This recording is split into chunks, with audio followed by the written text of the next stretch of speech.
Okay, this is a response to Enel and all the other commenters out there. In Xenogears, Hammer is the most underrated character ever. Okay, so who is Hammer? Hammer is a guide in the D block of Kislev who helps Rico and Faye out of the prison through a tournament of gears.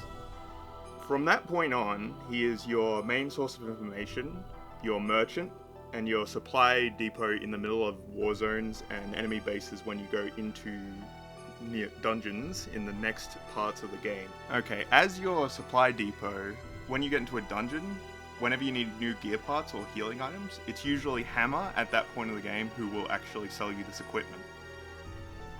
Hammer, personality-wise, is known as this talkative rat man that just won't shut up.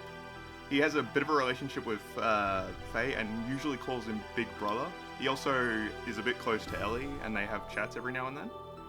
After being your supply depot for quite a few dungeons and helping out with quips and being a part of your supply chain, Hammer betrays you to Krelian and kills Ellie's mum in a standoff with the entire party. And this is what he's best known for, and people are usually confused about this situation. And it isn't exactly explained properly in the game, or outright. What people usually don't get is why he betrayed you and how it makes any sense in the context, or they usually just see him as this ratbag who betrayed you and blah blah blah, is the worst character ever, despicable, doesn't make sense. But I think people have a misunderstanding of actually who Hammer was. Hammer isn't actually a rat, he's just a guy hanging out with all these superhumans and is their supplier going into war zones. Hammer's betrayal actually makes a lot of sense in context because he gets to become a superhuman. He might be able to actually compete with Faye or his Anarchy, or Big Brother as it's probably translated in the original Japanese. And he's not a rat man, he's like Dominio or the Elements. He's just a human who looks like a rat. And then while he's getting information, he actually gets offered the opportunity to become kind of like Faye, the big bro as it would be. Now, the thing that's interesting about this stuff is that I actually think that once you lose Hammer, it's actually the downfall of the main character of the cast. Hammer is actually the guy who gets you your gear parts and your resupply depots in the middle of dungeons, and once he's gone, every single fight from there becomes an ambush. You have no idea what you're fighting, everything is a surprise, and there's no network of help in the game. And at the same time, with him becoming the main villain, since he was close to Ellie, this also makes her more closer to what Krelian wanted.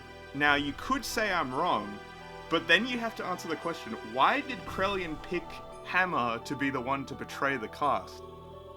Did Krelian actually think that Hammer had the capability to steal Ellie from a bunch of superhumans in the middle of a base while they're all armed in front of two snipers, a superhuman, one swordmaster, and just ridiculousness?